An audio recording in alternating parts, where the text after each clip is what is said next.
People have followed JP and Paul Norden's story, and VB is one of them. He spoke with them about the year they've just had, and I hear it's a good one, VB. Yeah, Shannon, I sat down with him a couple of days ago, and Paul's fiance, Jackie, who, by the way, was severely wounded at the bombing as well. I got together with them literally at the scene of the crime and right in front of Forum Restaurant. And as if you need another reason as to why I like these guys so much and as to why I'm so inspired by them, here's why. I mean, I'll start with the obvious, fellas. Here we are. I mean, it was a year ago. I see you already shaking your head. The thoughts that go through your mind. Well, we came back here for a fundraiser, but it was weird. Like, you know, we parked here, went in. Now, it was at night, so it was different. I mean, of course, this is, you know, where our lives changed, but now when standing here, it was kind of a day like this in the marathon, and, you know, just all close to the same time that we were here that day. It's a little weird. What is your feelings about this place? I mean, as you sit here right now, do you have anxiety? Are you nervous? You just like, nah, it's like any other place? Just wondering, like, you know, just thinking, like, where we were, like, you know, just trying to visualize again, like, where we were, but I'm cool, like, Can you visualize it? Can you see it in your mind? Yeah, sort of, yeah. What does that do to you? Just like, wow? Yeah, really, yeah, wow. How about you, Jackie? This is my first time back today, so it's a little overwhelming. Same thing, like Paul, just trying to visualize like where we were, what happened. Everything seems so different, and then you come back and you realize that there wasn't that much space between the street and the sidewalk or where we were, and brings up a lot of memories. And like JP said, it's a similar day, so it's a little eerie. As we were setting up, though, I mean, random people on the street recognized you in particular and said, "Great job in your recovery, man. Keep it up, keep going." Like, that's got to make you feel good. Yeah, it does. It really makes you happy, you know. Does that happen a lot? Yeah, and it's nice, you know. It's still a year later and people are still doing it, you know. You forget a big ugly kid. Yeah, that's true. See, I was wondering if you two bust balls and give each other crap and whatnot. Of course, like we even say, you know, he'll say stuff about like, oh, it cost you an arm and a leg or something, like, just stupid stuff. But we joke back and forth all day long. So here's the line I was thinking of. I'm a horrible dancer, and I always say I got 2 left feet. Have you guys used that one yet? And should I never have said that? No, it's fine. But it's like having 2 left feet. You see the foot on the bottom of the prosthetic. Things like walking on a brick. Well, I'll tell you this too. And when I got engaged to her, I didn't drop to one knee. He only has. He actually did drop one knee. Yeah. See, I feel uncomfortable joking about this, but I love seeing you guys smile, and I love knowing that you guys are good. But in the back of my mind, I'm like, this is really weird, though. You have your moments, I think, but I think that, you know, all of us are genuinely happy. I think that they wake up every day and put on a smile and do stuff. And JP was golfing yesterday, so it's back to his normal life. I got 2 birdies. I actually did hit them while I drove the green. Who was there to witness this? Well, let them have that. I can make a phone. I can make a phone call. Story? Yeah, I know. Yeah. We hear these stories when no one's around. But you know, like someone said to me, like, you know, don't you ever just want to lay in bed? I laid in bed too long. I cannot wait to get out of bed. Of course, I like to sleep if I can, but when I get up, I want to get up. Not too early. I want to get up and get out and do stuff, because there was so many, like, you know, so many days where I couldn't do stuff. I can't wait to do things now. With you, everyone wants to know what would I do in that situation. We know with you, you picked up the phone, you called your mother. What was that call like? I don't know, like I just felt like I needed to let her know I was like got hurt and stuff, and I didn't know where they were, so like I just wanted her to know that, like, and I don't want to say like, you know, I called because I thought I was dying or anything, like, even though I was asking my first responder if I was gonna like live, you know, but I just wanted her to know, and the call was like kind of easy because I got to pass the phone off to the EMT after I like explain the situation a little bit. Here's what I want to know, though, because I've seen you two already joking around. Sometimes you're at the home and mom says do something, you say, hey, I was the one that called you. Make him do it. Oh, he's the favorite. I don't win no matter what.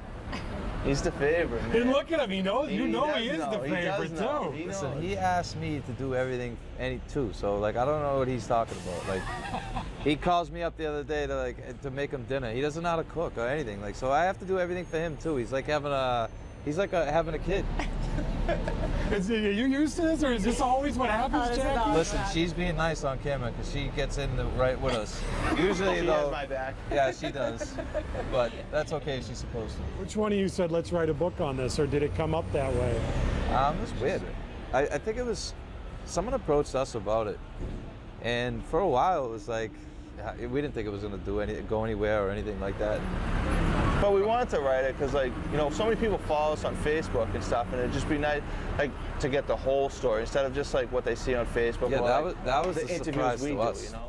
That was a surprise to us, me and him, was like when you read the book, you heard stuff that you didn't know, like we didn't know.